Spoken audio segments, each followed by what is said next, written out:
invite you to bow your heads with me. Father, on this Friday that the world celebrates as Good Friday, we come with our hearts open. May the meaning of the cross break our hearts. Amen. May it draw us to you. You've said if you're lifted up, all men and women will be drawn to you. As we study prophecy tonight and the truth about your word, make it plain in our hearts. Impress our minds with the reality of your truth. Break our hearts over sin in repentance, but help us see not our sin, but our Savior. Amen. And may he change our lives in this meeting. In Christ's name. Amen. Amen. One of the questions that is often asked as I travel the world is this: will Jerusalem's temple be rebuilt? The title of my presentation is All Eyes on the Temple. And there are a lot of people today that are looking toward Jerusalem. And they have the idea that the temple at Jerusalem that was destroyed by Titus in 70 A.D. is indeed going to be rebuilt. What about the temple at Jerusalem? Will Earth's last war, Armageddon, begin in the Middle East?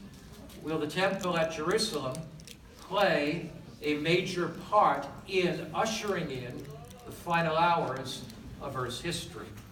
Let's go to Jerusalem and spend a little time there tonight surveying why the issues of the temple at Jerusalem are so significant. Now, you remember that not long ago, the President of the United States actually passed a resolution that the capital of Israel would be moved, or the American embassy would be moved from Tel Aviv to the city of Jerusalem. That angered a great number of the Muslims and the Arabs there. In fact, today, about 1,000 Arabs were arrested on the Gaza Strip because of that unrest that's fomenting quite significantly. When that happened in the later part of this year, I was in the Middle East. I was actually in Beirut, Lebanon, and the American embassy was marched upon by the Arab contingents there. If you look at Jerusalem, and from wherever you're looking at Jerusalem, the golden domed temple dominates the landscape, called the Dome of the Rock or the Al-Aqsa Mosque, just totally dominates that particular landscape. Now, why is that so significant? The Dome of the Rock was built at the end of the 7th century. That's 700 years after Christ, just about. The Dome of the Rock was built on Mount Moriah, which is the former site of the Jewish temple complex. Now, this is quite an amazing picture, and I don't want you to miss the significance of it. On Mount Moriah, you have the golden domed temple of the Al-Aqsa Mosque, right here. That's the Golden Dome Temple. That was built on the very site of the Jewish temple where the Shekinah glory of God was manifest. Right below that, you have the Western Wailing Wall that is the holiest site for all of our Jewish friends. Remember, Jesus said, not one stone is going to be left upon another in the temple. And those stones were some 1.5 tons, 3 tons. They were cast down. I've climbed over those stones on many occasions. The wall was not part of the temple, so Christ's prophecy came true. Not one stone left upon another. But the wall of the temple remains. So when our Jewish friends, which you see gathering here, they gather by the thousands, particularly to welcome in the Sabbath on a Friday night, they will come here. And they are praying for the restoration of Israel to its place of prominence in the world.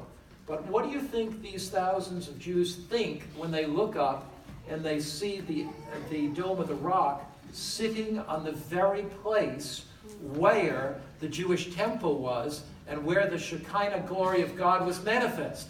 So this is where many conflicts begin, often on Fridays, because the Muslims will go to worship.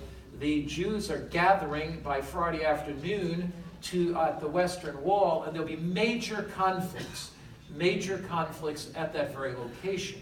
So will this conflict, these conflicts that are taking place now, will they explode into World War III? Will the Jewish temple at Jerusalem be rebuilt? Will it be rebuilt on Temple Mount? And is this temple the focus of our attention in the last days of Earth's history?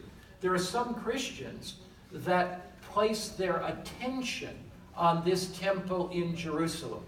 You can never fully understand this temple, never fully understand it, unless you go back and understand the erection or the building of this temple and where this temple originated.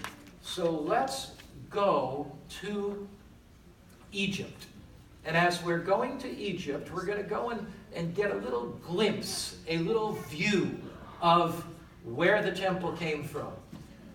In Egypt, during the days of Joseph, the Israelites came to this land, particularly to be free from the famine. And as they came down, they came to Egypt to be free from the famine. Joseph was here. You remember the story of Joseph? Joseph was here already. And as they came, eventually a Pharaoh came on who did not know Joseph. And the Israelites were slaves. They were captives in Egypt. Many of these Israelites were used to build the great monuments of Egypt. They were used to build pyramids. And during this time, God raised up Moses. And as God raised up Moses, he went to Pharaoh eventually, and he said, "Let my people go." Moses led the children of Israel out of Egyptian bondage. The story, we know the story well. They came to the Red Sea. Now imagine it. The Israelites come out of Egyptian bondage to the Red Sea. The mountains loom large on one side.